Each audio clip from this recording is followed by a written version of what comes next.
Boa noite, irmãos e irmãs. Eu queria agradecer à Igreja Batista Central do Carpina pelo espaço aqui que eles estão cedendo para nós nos encontrarmos essa noite. Agradecer ao pastor Augustinho aí pelo convite, aos irmãos e irmãs do Seminário Bíblico do Nordeste pela oportunidade de estar com vocês aqui e meditar num tema que eu julgo muito importante, que é o tema do avivamento. Antes de tratar propriamente dito desse tema, eu queria apresentar alguns livros para vocês, inclusive um lançamento. Esse livro chamado Livres em Cristo, de Augusto Nicodemos, talvez um dos grandes pregadores que nós temos hoje em nossos dias. E o que você tem nesse livro é uma exposição do livro de Gálatas verso a verso. Um dos textos talvez mais importantes do Novo Testamento. Augusto Nicodemos aqui comenta esse livro todo, uma forma mais expositiva, mais homilética, uma série de sermões aqui que ele pregou, se não me falha a memória, na igreja dele. E eu tive o privilégio de ler esse livro em primeira mão, antes de ir para a gráfica. Eu faço o endosso desse livro. Há outros livros de Augusto Nicodemos. Esse não é o primeiro volume de sermões que a Vida Nova tem publicado dele. Talvez você ache lá atrás o volume dele de Malaquias e de Colossenses. Então esse é o terceiro livro que ele tem publicado nessa sequência aí de pregações expositivas. Esse livro, falei sobre ele ontem à noite no CETEBAN, hoje de manhã no Seminário Presbiteriano do Norte, Contra a Idolatria do Estado, o papel do cristão na política. Eu não vou gastar muito tempo com essa obra aqui, não é o alvo essa noite, mas é uma tentativa de pensar, a partir da Bíblia e da tradição cristã, como nós nos posicionamos frente ao que está acontecendo no país hoje. O livro é dividido em 4 partes. A primeira parte eu trato de 2 livros bíblicos que eu julgo relevantes para nós, o livro de Esther, o livro de Romanos, tentando oferecer um outro tipo de leitura para esses 2 livros. Na segunda metade do livro, na segunda parte do livro, eu trato de questões conceituais. A gente escuta muito aí o que é direita, esquerda, conservadores, liberais, como entender esses vocábulos e como a gente se posiciona como cristãos diante dessas palavras aí da linguagem política. Na terceira parte eu trato de questões mais ligadas à teologia sistemática, mostrando que o cristão ele tem um compromisso em resistir ao totalitarismo. Qualquer governo que tente comandar a sociedade, queira guiar a sociedade, queira cercear a liberdade de expressão, liberdade de culto, liberdade de imprensa, o cristão é chamado a resistir a esse tipo de governo. O cristão tem compromisso com o amor à Constituição, aos retos princípios da Constituição.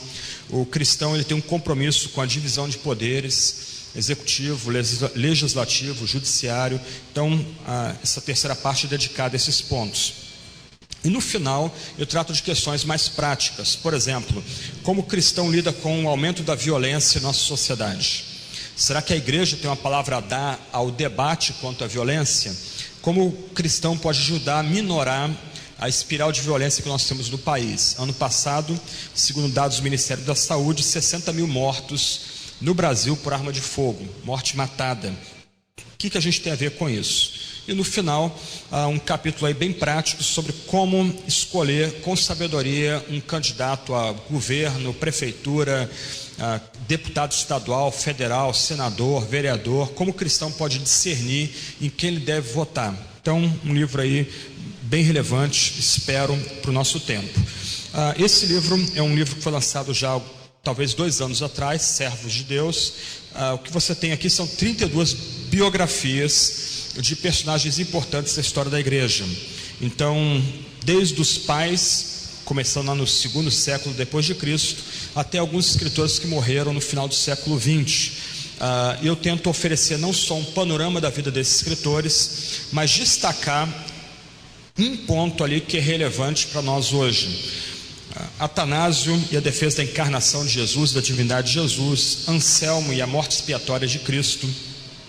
Calvino, a interpretação da Bíblia. Lutero, justificação pela fé. Richard Baxter, o ministério pastoral.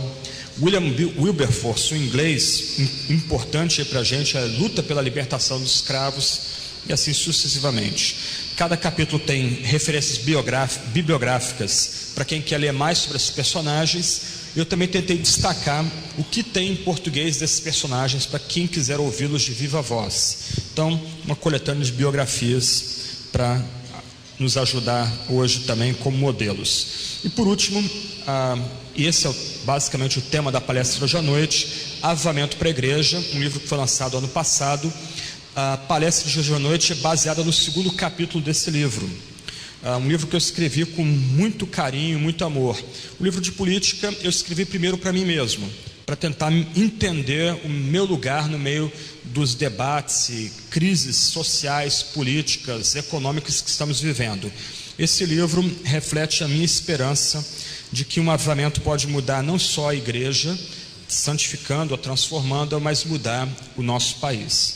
Então, algumas indicações biográficas aí para vocês. Há muitos outros livros lá atrás, preciosos, que vocês podem adquirir aí com bom desconto. Pois bem, eu queria propor hoje para nós o seguinte tema: avivamento para a igreja por meio da oração e da busca pelo Espírito Santo. E eu queria começar essa palavra com algumas afirmações aí importantes para a gente. Primeira afirmação básica é que toda vida cristã é vida no Espírito. Isso parece muito óbvio, mas a gente tem que sempre relembrar. Quando a gente começa a estudar, especialmente o Novo Testamento, a gente começa a ver que não há união, não há possibilidade de união do crente com Cristo sem o Espírito Santo. Não há igreja sem o Espírito Santo. É o Espírito Santo que significa esse ajuntamento solene. O Espírito Santo vem a nós, esse ajuntamento, por meio da pregação da palavra, por meio do batismo, por meio da ceia, por meio das orações. Não existe igreja sem a ação do Espírito Santo. O Espírito Santo, inclusive, no Novo Testamento, a gente aprende isso em Romanos 8, é Ele, o bendito Espírito, que prepara o caminho da segunda vinda de Cristo em glória, naquele momento em que toda a história será encerrada e a gente vai começar a viver novos céus, nova terra. Em outras palavras, toda a vida cristã é vida no Espírito.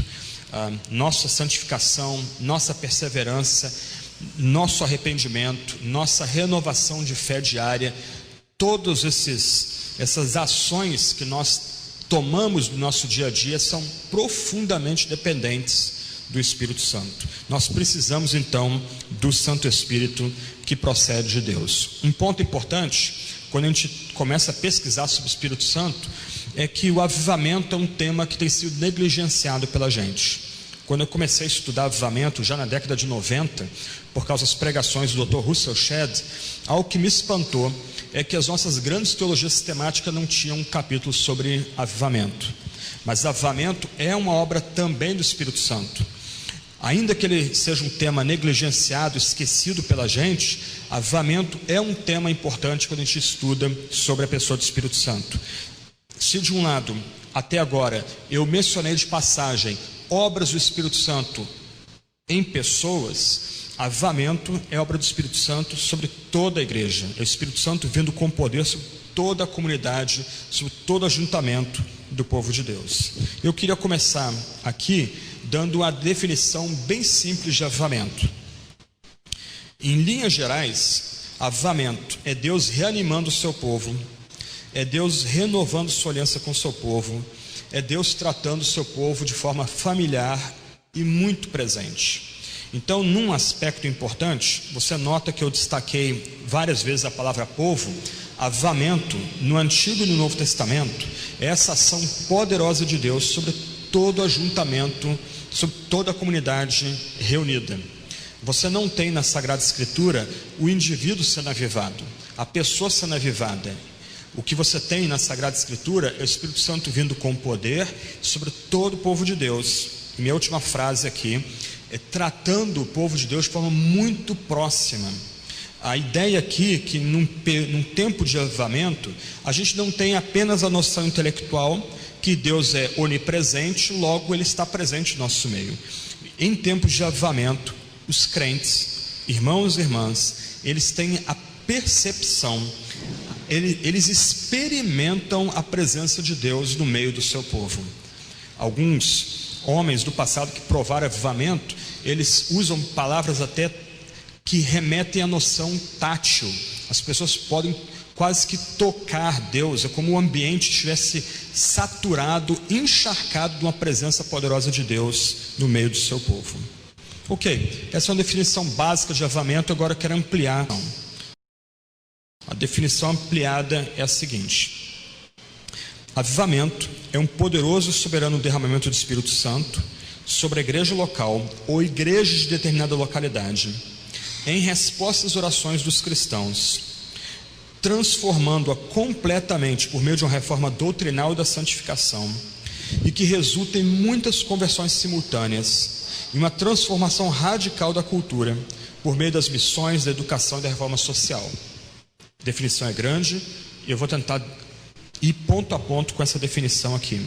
Ela está no livro, eu posso deixar com o pastor Augustinho esse material, vocês podem depois imprimir, ou posso mandar por e-mail para vocês terem esse esboço aqui. Mas vamos por partes aqui. Logo no começo da definição: avivamento é um poderoso e soberano derramamento do Espírito Santo. Esse é um ponto importantíssimo para a gente entender aqui.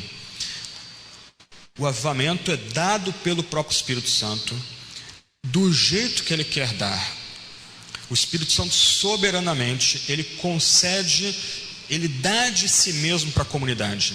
Em outras palavras, um ponto importante para nós aqui é que nós não temos como trabalhar pelo avivamento. A gente não tem como programar avivamento. Avivamento é um poderoso e soberano derramamento do Espírito Santo. É uma dádiva, é um dom. O Espírito Santo, Ele sopra como quer, Ele vem como quer. Nós podemos ansiar por avivamento, nós podemos nos preparar para avivamento, mas nós não temos como trabalhar para ter avivamento. Isso é importante, pelo menos a tradição onde eu vim, que as pessoas entendiam que elas podiam montar ou fazer o avivamento acontecer. Por meio de retiros, por meio de uma conferência, um evangelista famoso pregando, ocorreram muitas decisões, então você teve avivamento. Isso não é avivamento segundo a Sagrada Escritura. Avivamento é um poderoso e soberano derramamento do Espírito Santo. Então eu destaquei aqui a ideia do soberano. Isso é, o Espírito Santo vem quando Ele quer, Ele vem como dom, mas do outro lado Ele vem poderosamente, e Ele, por assim dizer, vem numa força que eu lembro aqui sempre do Erlo Stegen, no seu livrinho Avivamento na África do Sul, que você encontra na internet, gratuito, dado pela própria igreja. A ideia é que ele comunica, quando o avivamento atingiu a igreja dele, que vai sambando na África do Sul, foi como se Deus estivesse sendo derramado sobre aquela comunidade. Mais uma vez, essa ideia tátil das pessoas experimentarem a vinda poderosa do Espírito Santo. Então, o avivamento é um poderoso e soberano derramamento do Espírito Santo sobre a igreja local ou sobre um grupo de igrejas de uma determinada localidade. Aí eu volto à definição básica que eu dei no começo. Avivamento é esse Espírito Santo, é o Espírito Santo vindo com poder soberanamente sobre uma igreja inteira ou sobre um grupo de igrejas de uma certa localidade. Num dos capítulos do meu livro, no terceiro capítulo, eu começo a mostrar os vários avivamentos do Antigo e do Novo Testamento. O que você começa a notar quando estuda esses avivamentos do Antigo e do Novo Testamento é que avivamento é sempre uma obra do Espírito, poderosa, soberana, vindo sobre uma igreja ou um grupo de igrejas que tem orado e suplicado para essa visitação soberana do próprio Deus. Então, um ponto muito importante para nós fixarmos aqui é que avivamento alcança toda uma comunidade.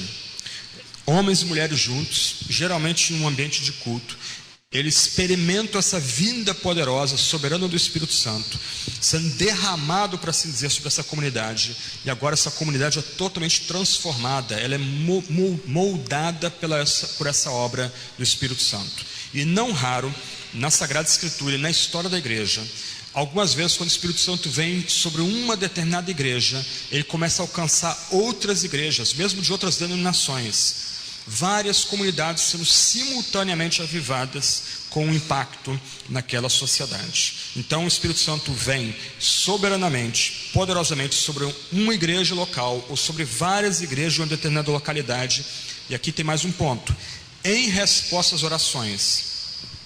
Se de um lado o avivamento é um dom que Deus concede para a igreja, do outro lado esse avivamento vem quando o povo de Deus suplica por avivamento. Irmãos e irmãs, e aqui a gente começa a encarar o nosso assunto aqui com a devida seriedade. Nós vemos uma época complicadíssima na nossa história no país. Talvez estejamos vivendo a grande crise política do Brasil desde talvez a década de 40 ou 50. Alguns historiadores sérios têm dito que é a nossa maior crise política. E nós evangélicos, a gente tem que confessar isso, nós continuamos pensando em termos de método. O que eu posso fazer para a minha igreja crescer? Qual é o último livro que chegou lá na Luz e Vida que vai ensinar a minha igreja a ser grande? Como é que eu posso ter uma igreja relevante? O que eu posso fazer? Esse é o nosso pensamento. A gente entra às vezes em biblioteca de pastores. O foco daquelas bibliotecas não são comentários bíblicos, não são livros que ajudem ele a pregar bem, pregar com poder, mas são livros para ajudar a igreja a crescer. Nós continuamos pensando em termos de métodos. Nós precisamos parar de pensar em métodos. A igreja é simples, a igreja é pregação, batismo, ceia, e nós precisamos voltar a nos reunir para implorar a Deus avivamento. Nós não podemos nutrir esperança de sermos reavivados, de provarmos o poder do Espírito Santo vindo sobre nós, se nós não suplicarmos a Deus por avivamento. Então, de um lado, avivamento é um dom dado pelo Espírito Santo, que é Senhor e soberano. Do outro lado, nós somos livremente chamados a implorar e suplicar para que Deus venha com poder sobre nós e nos reavive, nos transforme. Então, o avivamento, ele é um poderoso e soberano derramamento do Espírito sobre a igreja local ou várias igrejas de uma determinada localidade, em resposta às orações dos cristãos. Nós precisamos orar. O momento que nós vivemos como brasileiros nos impõe oração. Nós não podemos ser negligentes nessa área. Paz social, uma ruptura da ordem constitucional, em grande medida depende das nossas orações. E nós agora somos instados a suplicar para que Deus venha com poder sobre nossas igrejas. E quando o avivamento vem, o que ele faz? Ele opera primeiro uma transformação em nossas crenças. Heresias são abandonadas. Nossa superficialidade bíblica é abandonada. Agora nós recebemos esse livro com a palavra de amor do Deus Altíssimo para nós. Nós começamos a devorar esse livro, como o profeta faz, Ezequiel, comer o rolo. Nós passamos a ter paixão pelo livro de Deus. Nós queremos entender os pensamentos que Deus mesmo revelou a respeito de si mesmo para nós nesse livro. E esse livro é aberto, é dado para todos nós. A partir da leitura desse livro, a gente passa a entender quem é Deus. Deus Pai, Deus Filho, Deus Espírito. A gente passa a ter amor por esse Deus trino. A gente passa a amar a criação desse Deus. A gente passa a se alegrar com o fato de que Deus sustenta a criação. A gente passa a entender que Deus nos criou, mas nós caímos. E nós precisamos desesperadamente de um Salvador. Nós começamos a meditar no crucificado, nosso único Salvador, morto pelos nossos pecados, sepultado, ressurreto entre os mortos. Em outras palavras, quando o avivamento vem, nós passamos a experimentar uma transformação da nossa mente. Os teólogos falam de uma transformação doutrinal. O nosso amor pelas instruções bíblicas, pelas doutrinas bíblicas, agora é aumentado. Então, de um lado, quando o avivamento vem, a nossa forma de pensar as coisas de Deus muda. Nós agora temos amor pela pregação da Escritura. Nós temos amor pela meditação na Sagrada Escritura. Nós queremos ouvir Deus falando conosco por meio da Sagrada Escritura. Mas quando o avivamento vem, nós também somos santificados e transformados. Uma marca dos avivamentos bíblicos e na história da igreja são pessoas profundamente quebrantadas pelo seu pecado pessoal. Não raro, pessoas se levantam dentro do culto e começam a pedir perdão umas às outras, publicamente. Pessoas começam a abandonar os seus ídolos. Dr. Shedd, com quem eu aprendi sobre avivamento, ele conta de quando ele experimentou avivamento na escola onde ele estudava nos Estados Unidos, em 1947, alunos trazendo revistas pornográficas para queimar dentro do templo, abandonando seus pecados, rompendo com seus pecados. Quando o avivamento vem, a mente das pessoas é transformada, mas também a vida das pessoas é transformada. Melhorou aí, né? Acho que melhorou. Dando um pouquinho de eco aí, né? Avivamento, então, transforma a mente das pessoas, transforma a vida das pessoas.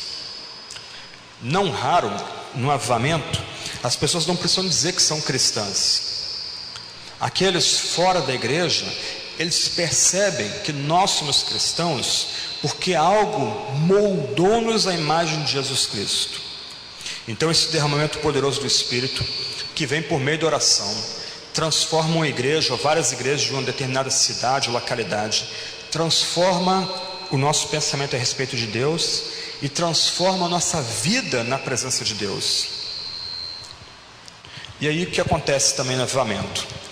Muitas pessoas começam a se converter simultaneamente. No dia a dia, pessoas são agregadas à igreja uma a uma. Quando o Espírito Santo vem com poder sobre a comunidade, depois que essa comunidade é santificada, depois que a mente, a forma de pensar da comunidade é transformada, muitas pessoas começam a se converter simultaneamente. O que é surpreendente, avivamento, e a gente vê isso na Bíblia e na história, são pessoas vindo para dentro do templo já quebrantadas. Muitas vezes em avivamento não há necessidade das pessoas irem lá fora para evangelizar. Parece que o que Deus começa a fazer naquela igreja começa a se expandir para a sociedade. Pessoas começam a temer o Deus Altíssimo. Elas sabem que elas estão face a face com um Deus que criou os céus e a terra, um Deus que é completamente santo e não tolera o pecado. E pessoas já começam a entrar dentro do templo quebrantadas, humilhadas, prontas a escutar a palavra da salvação. Muitas pessoas se convertendo ao mesmo tempo. Eu sempre me lembro do meu professor de teologia.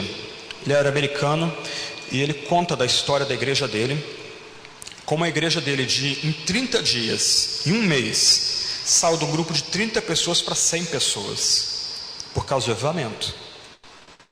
O pastor dele, formado no exterior, Escócia, doutor do Novo Testamento, não sabia como agir com tanta gente chegando ao mesmo tempo. O culto não era suficiente para instruir aquelas pessoas. Ele começou a chamar aquelas pessoas para vir à casa dele durante a semana, para estudar o livro de Romanos com aquelas pessoas. A casa inteira ficava cheia de gente, os quartos, até o quarto de criança tinha gente, o que abria as janelas da casa, pessoas em pé, com o rosto para dentro da casa, para ouvir aquele homem expondo Romanos para aquelas pessoas. Quando o avivamento vem, além dessa transformação da mente, a transformação da vida, muitas pessoas se convertem simultaneamente. Pessoas que eram possessas por demônios são libertas sem necessidade de exorcismo. Elas simplesmente são libertas, ganham lucidez, lembram do estado miserável que elas estavam e correm para as igrejas avivadas, porque elas querem salvação, elas precisam do Salvador poderoso que é Jesus Cristo. Então, quando o avivamento vem, muitas pessoas são convertidas simultaneamente. Muita gente abraçando Jesus ao mesmo tempo. Isso deixa a gente muitas vezes espantado, magnificado com o poder da graça divina. Tem um último ponto aqui.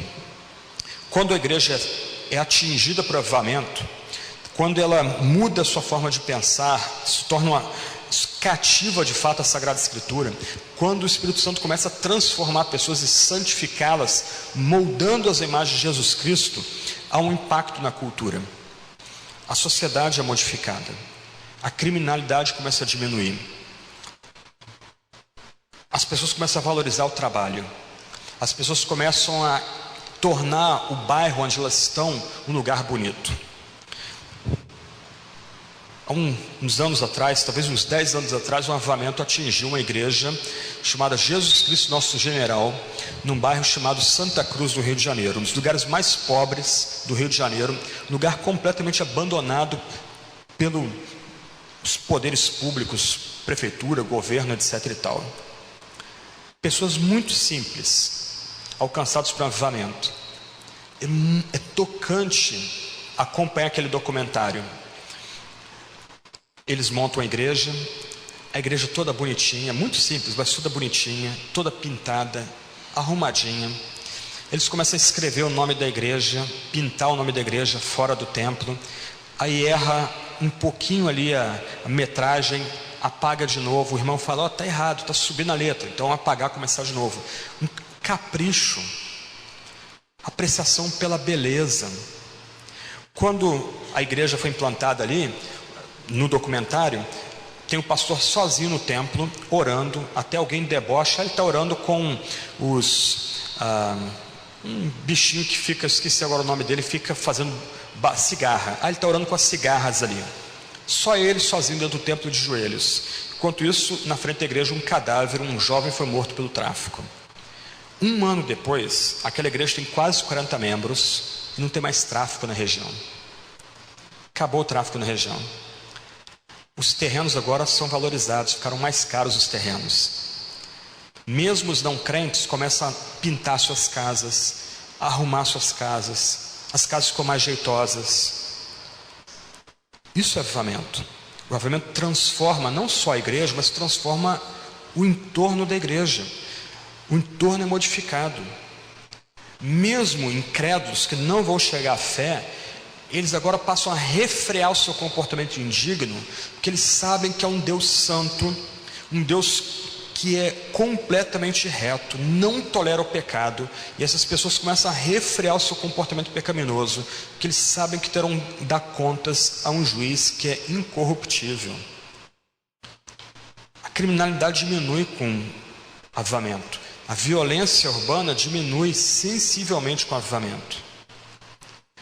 Quando então o avivamento vem sobre a comunidade, essa comunidade é transformada, a mente, a sua conduta, muita gente começa a se converter ao mesmo tempo, mas o bairro, o município, o estado, às vezes o país, ele é transformado também pelo avivamento que alcança a igreja. Eu não vou cansar vocês com detalhes históricos, mas você começa a passear pelos avivamentos no Antigo Testamento, no Novo Testamento. O que você vê lá? As pessoas não só abandonando seus ídolos, voltando ao culto ao Deus verdadeiro, tendo prazer na meditação da lei, mas pensa nos avivamentos últimos do Antigo Testamento, o reino dividido, o reino do norte foi arrasado ali pela Síria. Quem ficou, começa a atravessar a fronteira para cultuar a Deus em Jerusalém. No Novo Testamento, a partir de Atos, você vê pessoas abandonando seus ídolos, pessoas se voltando para Deus, localidades sendo transformadas, pessoas espantadas com o que Deus está fazendo entre os crentes e por meio dos crentes. Avivamento então implica a transformação na cultura. O ambiente ao nosso redor é transformado. Há agora uma nova apreciação pelos mandamentos de Deus. As pessoas sabem que Deus não estraga prazeres. Quando Deus dá comandos, é para nós vermos bem, e mesmo incrédulos começam a tentar viver à luz desses comandos. Por fim, quando o avivamento vem, os nossos melhores filhos começam a se oferecer para serem missionários. Os melhores jovens, os mais inteligentes entre nós, eles vão se oferecer para servir a Deus além mar, em outros países, talvez dentro do país, mas em outras localidades. Eles vão agora lutar para levar a mensagem da graça do Evangelho para outros lugares. Então há uma explosão de interesse missionário quando há avivamento. Falou-se muito do Brasil como grande celeiro de missões, década de 90, começo dos anos 2000. O Brasil caminharia para ser o segundo maior país missionário do mundo. Me parece, olhando de fora, que a ênfase em missões arrefeceu. Por quê? Porque Deus não é mais grande. Deus não é magnífico, não é o Deus cheio de majestade para a gente. Nosso Deus se tornou pequeno demais. Logo, a gente não tem mais interesse em anunciar o Salvador, a glória do Deus Trino. Mas quando vem o avivamento, muita gente dentro da igreja começa a se oferecer para ser missionário. Eles querem anunciar Jesus, querem levar Jesus para tudo quanto é canto, tornar o nome e a glória de Deus e de Cristo conhecido. Esses são alguns pontos importantes para o avivamento. E uma última questão aqui é que algumas vezes avivamentos são acompanhados por sinais extraordinários, como no Novo Testamento e no Antigo Testamento.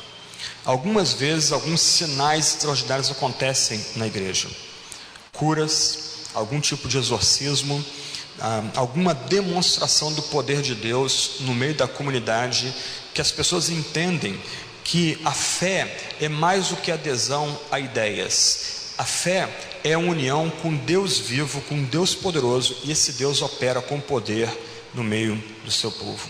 Então, algumas vezes é avivamento, sinais extraordinários vão ocorrer, sinais que desafiam a gente, mas que a gente tem que respeitar, posto que o próprio Deus concede esses sinais para o seu povo, que autenticam a presença dele ali, dão a certeza de que Deus realmente está presente ali naquela comunidade. Eu gosto muito da história de Jonathan Edwards, imagino que vários de vocês conhecem essa história. Ele era erudito, usava óculos, problema um pouquinho de miopia, e na época dele, os pastores se preparavam simultaneamente para pregar nas igrejas, e era o jeito curioso de fazer as coisas naquela época, século XVIII, nos Estados Unidos. Antes de pregar, os pastores sorteavam quem pregaria, e num desses encontros, Edwards foi sorteado para pregar. Ele leva o sermão dele, chamado Pecadores das Mãos de Deus Irado, lamparina. Ele levanta aquela lamparina e começa a ler o sermão dele, que é quase um tratado teológico. Ele começa a ler aquele texto. Enquanto ele está lendo aquele sermão, o Espírito Santo visita aquela comunidade, e pessoas começam a se agarrar nas colunas do templo. Outras pessoas começam a cair no chão em prantos, implorando para que o pregador parasse o seu sermão e orasse para aquelas pessoas, porque eles eram dignos de serem tragados pelo inferno e precisavam de um grande Salvador, que é Jesus Cristo. Algumas vezes Deus se agrada em visitar com poder essas comunidades avivadas, essas comunidades onde o Espírito Santo está operando ali graciosamente, e sinais e maravilhas diferentes podem acontecer acompanhando avivamento. Precisamos orar por avivamento? Precisamos. E talvez a melhor forma de orar por avivamento é aprender da Bíblia. Eu vou ler uma sequência de textos bíblicos, depois vocês vão ter acesso aí ao material de PowerPoint. Esse é basicamente o segundo capítulo do meu livro que eu recomendei, mas ouça os textos bíblicos aqui que eu vou ler. Primeiro, Salmo 80, versos 18 a 19. Lembra que os Salmos é o nosso livro de oração. O Saltério não é um livro apenas da piedade do povo do Antigo Testamento. Ele é o nosso livro de oração hoje. Jesus cantava os Salmos. O Pai Nosso nada mais é do que um resumo dos 150 Salmos. Então, o que eu vou estar lendo aqui é nossa oração. A oração que Deus mesmo deu para a gente suplicar e orar por Ele. Salmo 80, versos 18 e 19. Eu estou usando ao meio da revista atualizada aqui. Vivifica-nos e invocaremos o Teu nome. Restaura-nos, ó Senhor, Deus dos exércitos. Faze resplandecer o Teu rosto e seremos salvos. O que o salmista ora e como nós devemos orar? Vivifica-nos. Traz vida para a gente de novo. Salmo 85, verso 6.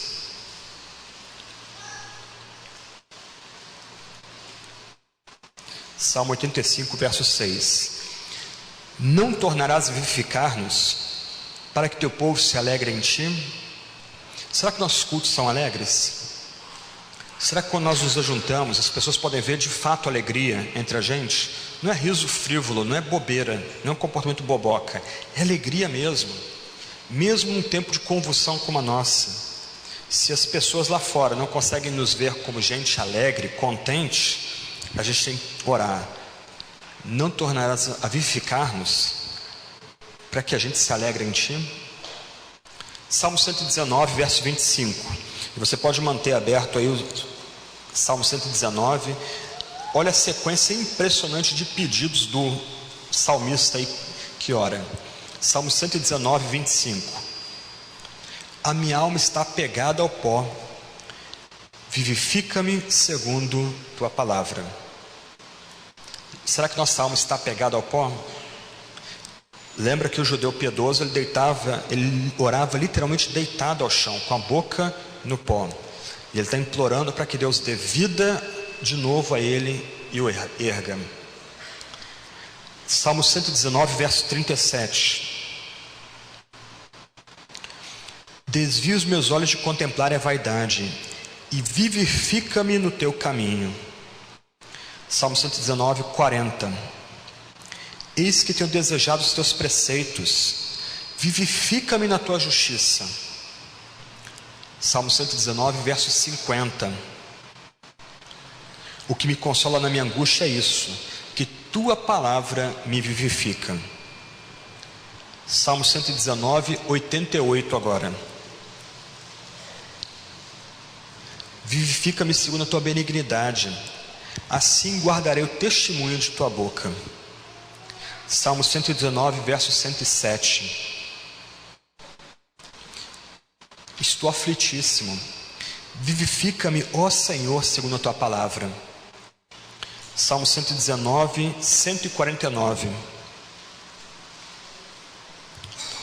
Ouve minha voz, segundo a tua benignidade, vivifica-me, ó Senhor, segundo o teu juízo. Salmo 119, 154. Pleiteia a minha causa e livra-me, vivifica-me segundo a tua palavra. Salmo 119, 156. Muitas são, ó Senhor, as tuas misericórdias, vivifica-me segundo os teus juízos. Salmo 119, 159. Considera como amo os teus preceitos, vivifica-me, ó Senhor, segundo a tua benignidade. O único salmo, o maior salmo da Bíblia. Olha a quantidade de vezes que o salmista implora para que Deus vivifique. Depois você pode voltar com calma esses versos. Um ponto muito interessante aqui são as várias expressões que o salmista usa a respeito de Deus. Deus é benigno, Deus é soberano, Deus é o Deus presente. E do outro lado, os vários sinônimos para a expressão palavra: caminho, justiça, testemunho, juízo, juízos de novo. O salmista ora para que esse Deus que é benigno, rico em misericórdia, venha a ele por meio da Sagrada Escritura e renove a vida que ele já teve na presença de Deus. Várias vezes, mesmo salmo, aquele que ora no passado e nós hoje, implorando para que o Altíssimo venha a nós e nos dê vida por meio da Sagrada Escritura. Salmo 143, 11.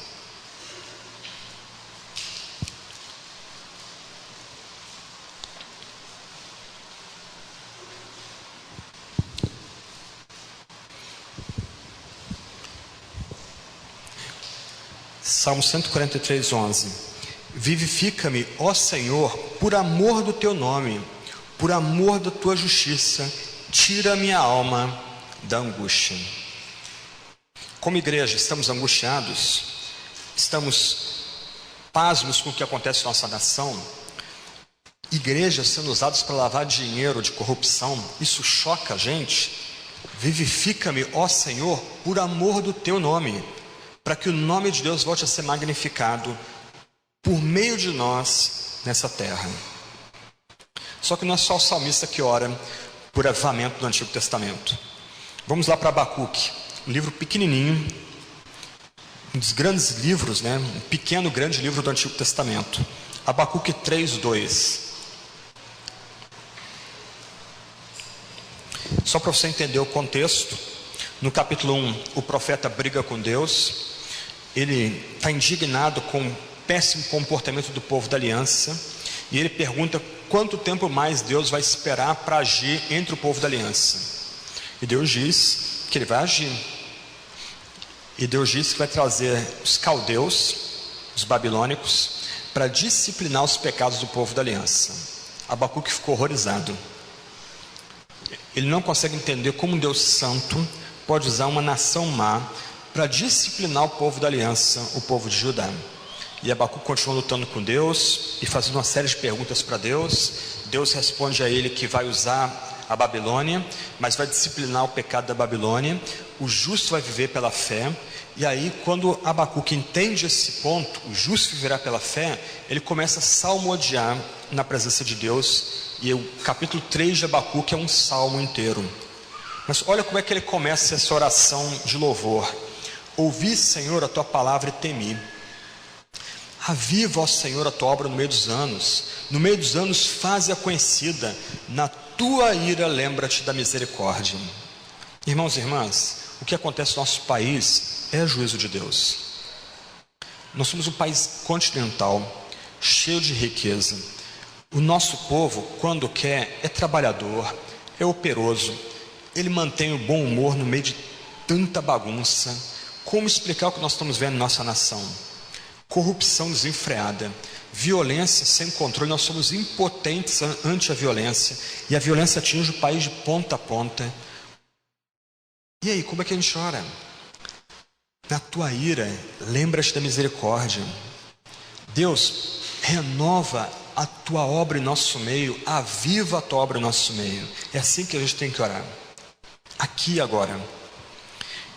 Vamos voltar um pouquinho. Isaías, o grande profeta do Antigo Testamento. 3 passagens bíblicas aí para a gente caminhar para o final.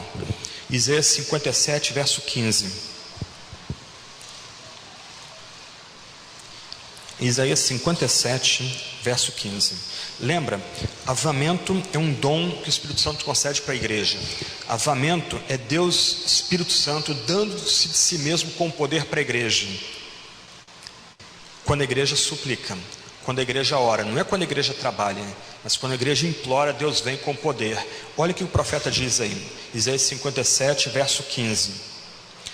Porque assim diz o alto e sublime, que habita na eternidade, cujo nome é santo. Num alto e santo lugar habito. Gente, olha que bonito isso aí. Como também com o contrito e abatido de espírito, para vivificar o espírito dos abatidos e para vivificar o coração dos contritos. O nosso Deus, o Deus que vem a nós na Sagrada Escritura, Ele é o Altíssimo. Ele é maior do que todas as galáxias.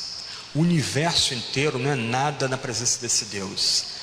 Esse Deus alto, o sublime, o eterno, o santo, Ele tem prazer em vir a nós quando nós os reconhecemos abatidos e contritos e invocamos o nome dele. Gente, isso aqui não é método. Isso aqui não é passo 1, passo 2, passo 3 para ter igreja grande, ter ministério de sucesso.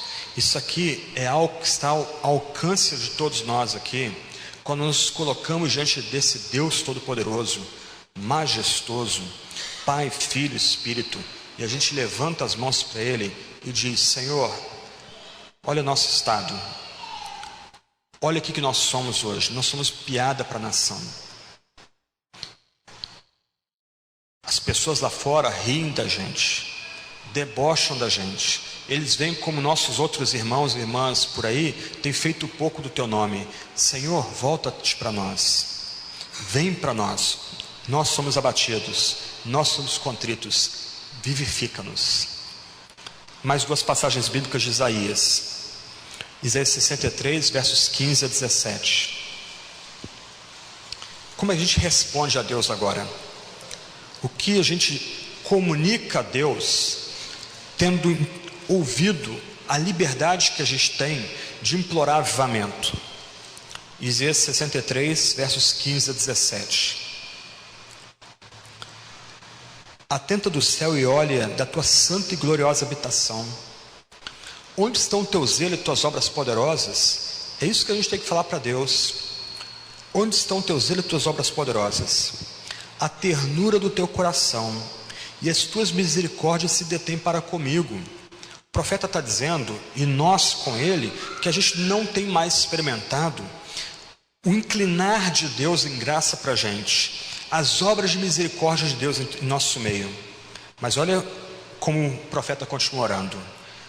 Mas tu és nosso Pai, ainda que Abraão não nos conhece, Israel não nos reconhece. Sabe o que o profeta está dizendo aqui? Ele está lembrando a Deus que ele é parte do povo da aliança. Só que o comportamento do povo da aliança é tão vergonhoso que ele sugere que se Abraão e Jacó, Israel, estivessem vivos ali, eles repudiariam o povo da aliança. Mas olha a confiança do profeta: Tu és nosso Pai. Tu, ó Senhor, és nosso Pai. Nosso Redentor é o teu nome desde a antiguidade. Ó Senhor, por que tu nos fazes desviar dos teus caminhos? Por que endureces nosso coração para que te não temamos? Volta, por amor dos teus servos e das tribos da tua herança. É assim que a gente responde a Deus. É assim que a gente abre nosso coração na presença dele. Aí o profeta continua, capítulo 64, versos 1 e 2, depois o verso 4 e o verso 8. Ó, se fendesses os céus e descesses, se os montes tremessem na tua presença, como quando o fogo inflama os gravetos, quando faz ferver as águas, para fazeres notório o teu nome aos teus adversários, de sorte que as nações tremessem da tua presença, porque desde a antiguidade não se ouviu, nem com o ouvido se percebeu, nem com olhos se viu, Deus além de ti, que trabalha para aquele que nele espera. Mas agora, ó Senhor, tu és nosso Pai, nós somos o barro, e tu, ó nosso olheiro, e todos nós, obras das tuas mãos. É assim que a gente responde a Deus. De um lado, a gente aprendeu como orar. Num aspecto, nós somos ensinados nos Salmos, em Abacuque, em Isaías 57, como a gente pode invocar a Deus, e implorar que Ele venha com poder sobre a gente, avivando a obra dele em nosso meio. Mas aqui, a gente tem a nossa oração de confissão a Deus. Olha o nosso estado, Deus. Olha como a gente anda. A gente não ama a tua palavra como deveria. A gente não ama os irmãos como deveríamos. A gente não ora pelos pastores. A gente não ora pelas autoridades. A gente não ora pelos missionários. Nós, pastores, não amamos vocês como deveríamos. Nós, pastores, não pregamos com paixão a palavra de Deus como deveríamos. Nós não intercedemos pelo povo de Deus como deveríamos. Estamos aqui, pastores e povo, tem piedade. Se Agostinho, Calvino, Lutero, Edward estivesse aqui, eles não nos reconheceriam como povo da aliança. Mas tu és nosso Pai, então volta-te para nós. Reaviva a tua obra em nosso meio. Queremos experimentar da tua presença santa, soberana, gloriosa em nosso meio. Queremos ser transformados, mente e coração. É assim que a gente responde a Deus. Para concluir, alguns pontos aqui. Eu, no começo, mencionei que algumas vezes avivamento, sinais extraordinários acontecem. Infelizmente, algumas vezes, o diabo vai operar para tentar envergonhar a obra de Deus, fazendo seus sinais também. E o diabo faz seus prodígios. Tristemente, alguns irmãos muito zelosos têm tentado ignorar avivamento, rejeitar avivamento por causa de suas obras satânicas. Num aspecto, a gente então tem que temer os excessos que ocorrem em avivamento. A gente tem que combater os excessos que ocorrem em avivamento. Eles aconteceram em Atos. Você vê gente querendo comprar o poder do Espírito Santo em Atos. E Deus envergonhando os filhos de Seva, porque eles tentaram comprar o Espírito Santo. O caso de Simão, o mago, tentando negociar com Pedro a compra do poder do Espírito Santo. Esse tipo de coisa acontece em avivamento, mas a gente não pode combater o avivamento em si. Nós precisamos de uma obra soberana do Espírito Santo em nosso meio. Por isso, a gente tem que atentar para o equilíbrio santo que a Escritura nos comanda. De um lado, a Escritura ensina que todos nós devemos ser cheios do Espírito Santo. A Escritura lembra que a gente não deve apagar o Espírito. E do outro lado, a Escritura também lembra que a gente tem que provar se os Espíritos realmente vêm de Deus. Portanto, a gente tem que orar e suplicar para que Deus volte para nós, Deus derrame do seu Espírito sobre nós com poder. A situação atual impõe isso para a gente. Violência, corrupção, esfriamento na fé, traição à aliança. Nós precisamos de avivamento. Avivamento é a nossa necessidade. 4 pontos práticos aqui. Se nós entendemos que precisamos de avivamento, nós precisamos reconhecer e abandonar os nossos pecados.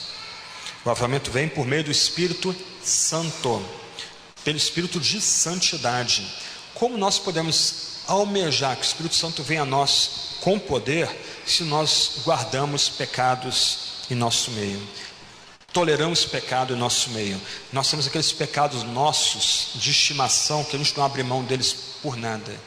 Se nós queremos avivamento, um avivamento que procede do Espírito de santidade, nós precisamos reconhecer nossos pecados e abandonar esses pecados.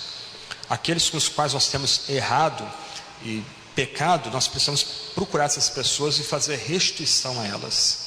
Defraudamos, caluniamos, difamamos, magoamos, a gente tem que procurar essas pessoas e pedir perdão. O que eu posso fazer para consertar o que eu fiz? Nós precisamos então reconhecer os nossos pecados e abandonar os nossos pecados. Infelizmente, toda igreja tem o seu porão e geralmente tem algum esqueleto guardado ali. A gente tem que trazer esse esqueleto à luz do dia, limpar aquele porão, trazer esse esqueleto à luz do dia e fazer as limpezas que precisam ser feitas dentro da igreja.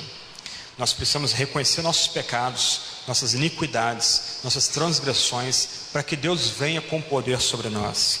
Nós precisamos abandonar nossos pecados para Deus vir com poder sobre nós. O Salmo 119, eu tentei notar com vocês como o salmista usa vários sinônimos para falar da palavra de Deus. Ao mesmo tempo que a gente reconhece os nossos pecados e os abandona, precisamos voltar para a Sagrada Escritura. Irmãos e irmãs, esse livro milenar contém as palavras de amor de Deus para todos nós aqui. Se esse livro tem as palavras de Deus de amor para nós, nós precisamos nos deleitar com esse santo livro. E o bonito da fé cristã é que qualquer um de vocês pode abrir esse livro e ouvir a voz de Deus falando de forma direta para você por meio desse livro. Se nós queremos avivamento, nós precisamos voltar à palavra, amar a palavra, apreciar bons sermões, valorizar bons sermões, orar para que Deus levante bons pregadores do nosso meio. Nós precisamos voltar à palavra se nós queremos avivamento. Outro ponto, nós precisamos ansiar conhecer Deus cada vez mais. Nos vários salmos que nós lemos aqui, você pode depois voltar com calma e destacar o que estes vários salmos falam sobre Deus. Bem rapidamente, Deus é o Senhor, e a palavra aqui, no Salmo 80, é Yahvé, aquele que é. Ele é o Deus dos exércitos. Ele é o que nos salva.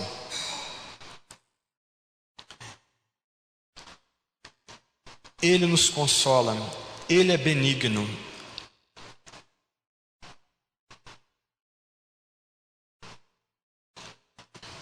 Ele é misericordioso.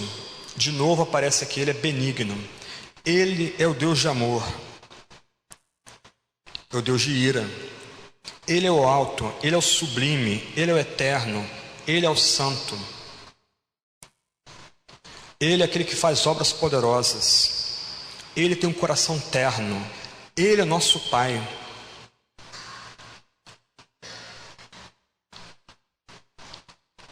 Ele é o oleiro, nós somos o barro, obra das mãos dele. Olha a quantidade de vocábulos que o salmista e o profeta usam para falar de Deus. Num avivamento, as pessoas querem conhecer cada vez mais a Deus. E elas começam a estudar Deus na Sagrada Escritura. Elas vão ler bons livros sobre quem é Deus. E o que acontece é que parece que a nossa mente começa a se expandir, se dilatar, porque a gente começa a ter uma percepção da glória, da graça, da soberania, da santidade do único Deus que existe, que do outro lado, esse único Deus se revela como Pai, Filho e Espírito Santo, Criador de todas as coisas, sustentador de todas as coisas. A gente fica encantado com esse Deus. A gente não se cansa de louvar, estudar e amar cada vez mais esse Deus. A gente, por assim dizer, é erguido em contemplação a esse Deus. Isso prepara o caminho para o avivamento. Então, nós precisamos abandonar nossos pecados, nós precisamos voltar à palavra e nós precisamos voltar a meditar com seriedade em quem é o Deus que vem a nós e nos une e nos ajunta como povo dele. E por último, ore. Avivamento só vai vir por meio da oração. A A gente não tem como montar um programa de avivamento. Não há um método, uma receita para ter avivamento. Mas você pode orar. Você pode orar sozinho para avivamento, lembrando do seu pastor, dos obreiros da sua igreja. Deus dê graça para esses homens, para eles começarem a pregar com poder, de tal forma que o Espírito Santo venha por meio da pregação avivar a igreja. Mas você pode se reunir com outras pessoas para orar para avivamento. Crentes que começam a sentir a mesma necessidade que você experimenta.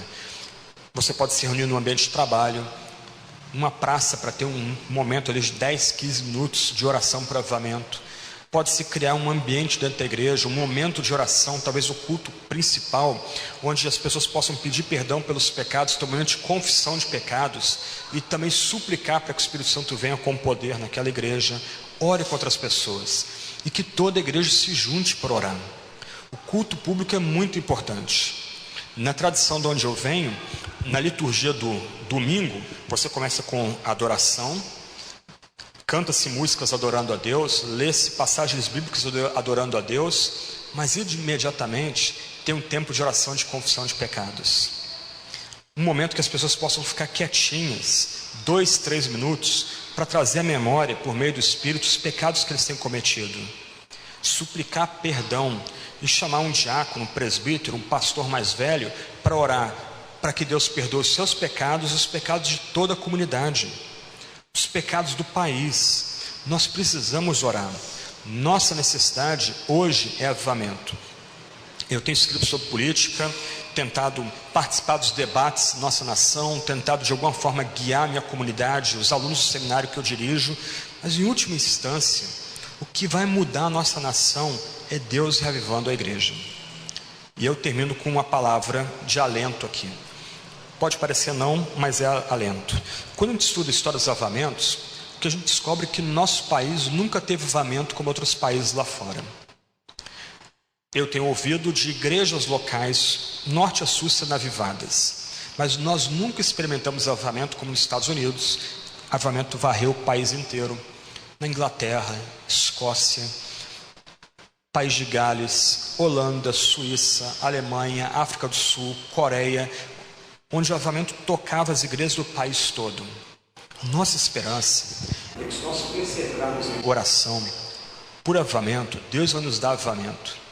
E quem sabe a nossa geração vai ver uma obra de Deus, o Espírito tal, que a gente vai dizer, nunca no Brasil aconteceu algo como isso. E a nossa geração está vendo, no meio dessa crise espantosa, chocante que nós estamos vivendo. Que Deus nos dê graça, que Deus nos ajude a aprender mais sobre o avivamento e permanecer orando para que Deus nos visite com poder. A partir dessa cidade mesmo, às vezes, quem sabe, a partir daqui não começa avivamento em Pernambuco e alcança outras partes do Brasil. Que Deus nos ajude, que Deus nos use. Vamos ter um tempo de oração silenciosa. E eu termino esse tempo com oração. Sonde-se diante de Deus. Peça para Deus trazer à memória aqueles pecados que você tem cometido. Peça perdão a Deus. Deus é rico e generoso em perdoar. E suplique para que Deus use você, para você ser instrumento desse avivamento que nós precisamos tanto.